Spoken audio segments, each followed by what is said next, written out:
Hay una analogía que me gusta mucho que dice que un jurista que no domina las fuentes del derecho es como un arquitecto sin materiales. Es buena, sí. Puede tener una visión fantástica, una idea genial, pero a la hora de la verdad no puede construir nada sólido, nada que se sostenga. Nada.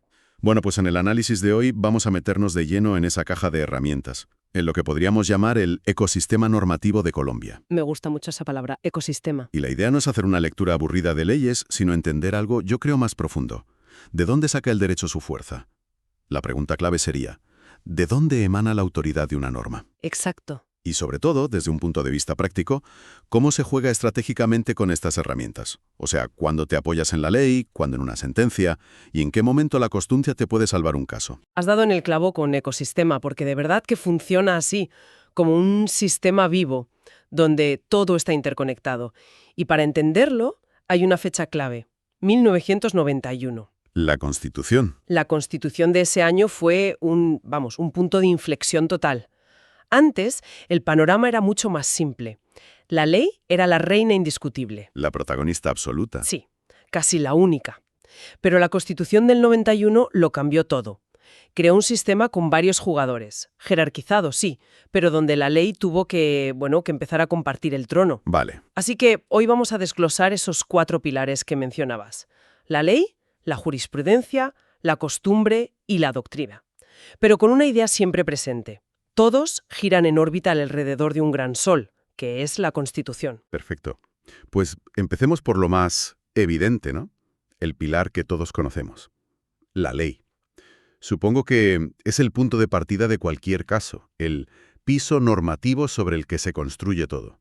El punto de partida, sí. Me refiero a lo que emite el Congreso. Las leyes ordinarias, los grandes códigos como el civil o el penal, incluso las propias reformas de la Constitución. Vamos, lo que la mayoría de la gente entiende por derecho. Es el punto de partida, sí. Pero aquí viene el primer gran matiz del sistema actual. Es un punto de partida que ya no es absoluto. Y esto es crucial. ¿A qué te refieres con que no es absoluto? A que el poder de la ley hoy tiene fronteras muy, muy claras. La primera y más importante es el principio de supremacía constitucional. Que la Constitución está por encima de todo. Dicho de forma sencilla, ninguna ley, por muy votada que esté en el Congreso, puede contradecir lo que dice la Constitución. Si lo hace, es expulsada del sistema. Vale. Pero no es el único límite. La ley no es un texto que flota en el vacío, no habla por sí sola. Su significado real, su alcance práctico, lo definen los jueces a través de la jurisprudencia. O sea que la ley es como el esqueleto. Es una imagen perfecta. La ley es el esqueleto, la estructura base que fija las reglas del juego. Derechos, obligaciones, prohibiciones. Pero sobre ese esqueleto hay que ponerle músculos, tendones y nervios para que se mueva.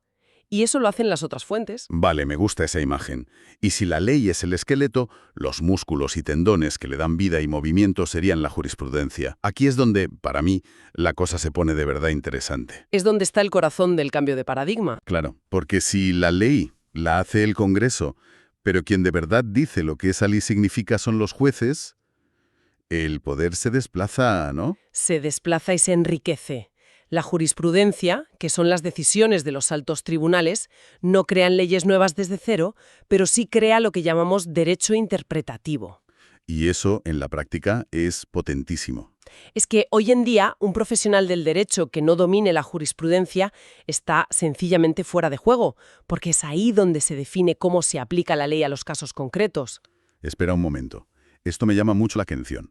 Si la jurisprudencia no crea leyes, pero lo que dice un tribunal es de obligado cumplimiento para otros jueces e incluso para la administración, ¿no estamos hablando de una forma de legislar por la puerta de atrás? Es una pregunta excelente y es el gran debate del derecho moderno. ¿Cuál es la diferencia real en la práctica? A ver, la diferencia teómica es que el juez no inventa la norma, sino que desentraña el significado que ya estaba contenido en la ley o en la Constitución. Pero en la práctica, como sugieres, el poder es inmenso. Y no toda la jurisprudencia tiene el mismo peso. Hay jerarquías también. Desde luego, en la cima de la pirámide está sin duda la de la Corte Constitucional. Sus sentencias, sobre todo las que controlan que las leyes se ajusten a la Constitución, las famosas sentencias C, y las que unifican la interpretación de derechos, las SU, Esas son las importantes. esas son consideradas precedentes obligatorios. Y precedente obligatorio, para que nos entendamos, ¿qué significa? ¿A quién obliga exactamente? Obliga a todo el mundo, a los jueces de instancias inferiores, a todas las autoridades administrativas del Estado, desde un ministerio hasta un ayuntamiento. A todos. A todos. E incluso a empresas privadas que presten servicios públicos. Vamos, que en la práctica estas sentencias definen el alcance real y efectivo de la Constitución en el día a día. Ponme un ejemplo. Pues mira, una cosa es leer el artículo sobre el derecho a la salud en la Constitución, que es muy general, y otra muy distinta es entender a través de cientos de sentencias de la Corte qué significa eso en la práctica. Claro. ¿Qué medicamentos debe cubrir el sistema? ¿En qué plazos? ¿Qué tratamientos? La Corte ha construido el contenido real de ese derecho. Vaya. Entonces esto implica que el texto de la Constitución no es la última palabra. Podríamos llegar al extremo de que una interpretación de la Corte contradiga lo que un ciudadano de a pie entendería al leer el artículo. Has dado en el clavo con esa tensión. Es probablemente el motor más importante de la evolución del derecho hoy en día. Y ojo, junto a la Corte Constitucional no hay que olvidar a las otras altas cortes. La Suprema y el Consejo de Estado. Exacto. La Corte Suprema de Justicia para lo civil, penal, laboral y el Consejo de Estado para los asuntos con la Administración. Ellas también crean precedentes muy importantes en sus áreas, lo que se conoce como doctrina probable. Que suena menos imponente. El nombre es más modesto, sí, pero en la práctica también buscan vincular a los jueces inferiores. El objetivo de todo este sistema es doble: garantizar la igualdad, que casos parecidos se resuelvan igual, y la seguridad jurídica, saber a qué atenerse. Entendido. Entonces, para un abogado, dominar la jurisprudencia es como tener el manual de instrucciones actualizado de la ley, ¿no? Exactamente. Sirve para saber cómo se interpreta una norma ambigua, para rellenar un vacío legal o para resolver un conflicto si dos leyes se contradicen. Es una herramienta potentísima. Es el mapa que te dice por dónde se puede y no se puede ir al aplicar una ley. Sin ese mapa, estás navegando a ciegas. Vale, la jurisprudencia llena los vacíos de interpretación de la ley. Pero, ¿y los vacíos prácticos? Pienso en el día a día de un sector empresarial, por ejemplo, donde surgen 1000 situaciones que no están reguladas en ningún código. Claro. ¿Ahí qué aplica? ¿La ley del más fuerte? No, afortunadamente no. Para esos vacíos prácticos existe otra fuente que a menudo se subestima, pero es muy poderosa: la costumbre. El derecho vivo. Pública y uniforme, hasta el punto de que la gente la asume como si fuera una norma obligatoria, aunque no esté escrita en ningún sitio. Nace de la propia sociedad. Me parece fascinante que algo tan informal como una práctica repetida pueda tener fuerza de ley, pero suena un poco ambiguo, ¿no? ¿En qué sentido? ¿Cómo evita un juez que cualquiera declare su manía personal como costumbre? ¿Qué filtro o requisitos se aplican para que sea algo serio? Es una duda muy lógica. Para que una práctica sea elevada al rango de fuente del derecho, tiene que pasar un examen muy estricto. Primero, los elementos objetivos. La práctica debe ser uniforme, constante en el tiempo y pública. O sea, nada de algo que se hace de vez en cuando o en secreto. Exacto. Y segundo, y este es el elemento clave, el psicológico. La gente que sigue esa práctica debe tener la convicción de que es jurídicamente obligatoria, lo que los juristas llaman opinio iuris. Sienten que deben actuar así. Sienten que deben, no que simplemente conveniente. Y por último, la regla de oro. La costumbre nunca puede ir en contra de una ley imperativa. Puede complementar la ley, pero no contradecirla. ¿Y en qué áreas es más común que se aplique?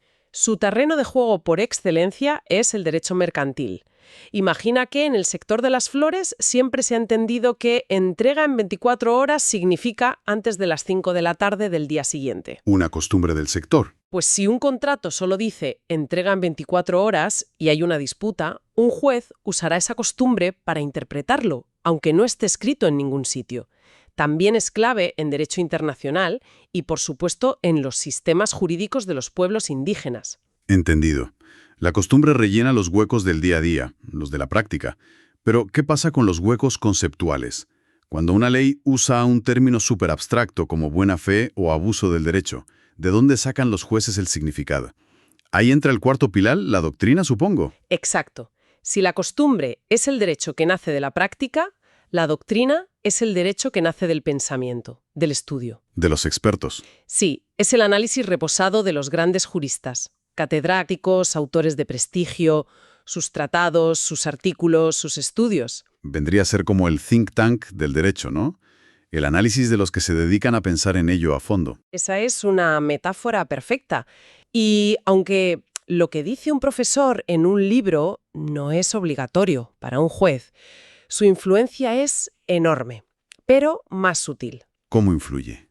Actúa como una fuerza gravitacional. Primero, inspira y fundamenta las decisiones de los propios jueces. Es muy común ver sentencias de altas cortes que citan directamente a ciertos autores para apoyar su razonamiento. Ah, claro. Segundo, orienta las reformas legales. Cuando el Congreso va a crear una nueva ley, a menudo se basa en los estudios de la doctrina. Y tercero, como bien decías, es la herramienta fundamental para dar contenido a esos conceptos abiertos. La buena fe no es lo que a cada juez le parezca, es un concepto que ha sido desarrollado durante décadas por la doctrina. O sea que, en la práctica, un abogado la utiliza para dar un barniz de autoridad intelectual a su argumento. Para decir, mire, señor juez, esto que le pido no es una ocurrencia mía, es una tesis que defiende este jurista de reconocido prestigio. Exacto. Es como llevar un experto a tu esquina del ring. Totalmente.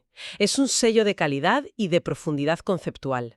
En casos muy complejos o novedosos, un argumento apoyado en una sólida doctrina puede marcar la diferencia. A ver, si lo he entendido bien, después de analizar estos 4 pilares, la imagen que me queda no es la de una competencia para ver qué fuente es más importante. Para nada. Parece más bien una especie de danza muy coreografiada entre todas ellas. Es una buena forma de verlo. Y esa coreografía tiene unas reglas de interacción muy claras. La primera regla, la que dirige toda la orquesta, es: la Constitución manda. Todo lo demás debe ser compatible con ella. La regla número 1. La segunda es el diálogo constante entre ley y jurisprudencia. La ley pone la partitura, pero la jurisprudencia es el director de orquesta, que decide el tempo, la intensidad, El matiz. el matiz con el que se interpreta, ¿sí? La tercera regla es que la costumbre complementa. Baila en los espacios que la ley deja libres, llenando los silencios. Pero sin salirse del compás. Nunca puede salirse del compás que marca la ley. Y la cuarta regla es que la doctrina informa. Es el crítico musical, el que analiza la obra, influye en el director y sugiere cómo podría interpretarse mejor en el futuro. Me encanta. O sea que la conclusión práctica de todo esto es que, hoy en día, las soluciones jurídicas más sólidas, las más defendibles, no pueden basarse en una sola fuente. Definitivamente no. Ya no vale con decir, el artículo X dice tal cosa. No, esa es la gran lección. El pensamiento jurídico ha pasado de ser lineal a ser sistémico. Las soluciones más robustas son siempre multifuente. Tienes que combinar el artículo del código con las sentencias que lo interpretan, enmarcarlo todo bajo los principios de la Constitución y, si el caso lo requiere, darle profundidad con la doctrina o anclarlo en la realidad con la costumbre. Un trabajo mucho más artesanal, entonces. Mucho más complejo, desde luego. Bueno, creo que el mapa de este ecosistema ha quedado mucho más claro. Resumiendo, hemos visto que el sistema de fuentes en Colombia es plural. Es complejo y está totalmente articulado por la Constitución del 91. Así es. La ley sigue siendo el punto de partida, pero su poder está matizado y su aplicación real depende de la interpretación de la jurisprudencia. De forma crucial. Y dentro de esa jurisprudencia, la de la Corte Constitucional es especialmente poderosa, estableciendo reglas vinculantes para todos. Luego tenemos la costumbre, esa herramienta más discreta pero estratégica, sobre todo en derecho comercial. Muy importante ahí. Y finalmente la doctrina, ese think tank que, sin ser obligatoria, aporta la profundidad y la legitimidad intelectual a los argumentos más sofisticados. Y esto nos deja con una reflexión final muy interesante, que nace de todo lo que hemos hablado. A ver. Si la ley fija el texto, pero es la jurisprudencia la que define su alcance real, y a su vez la doctrina de los expertos influye poderosamente en cómo razonan los jueces que crean esa jurisprudencia. Claro, es un ciclo. Exacto. Queda una pregunta flotando en el aire.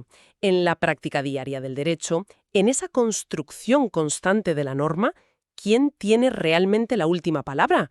¿El legislador que la escriba, el juez que la interpreta o el académico que moldea el pensamiento de ese juez? Una pregunta sin respuesta fácil. Para nada. Es un ciclo de influencias fascinante que nos recuerda que el derecho nunca es una foto fija, sino una película en constante rodaje.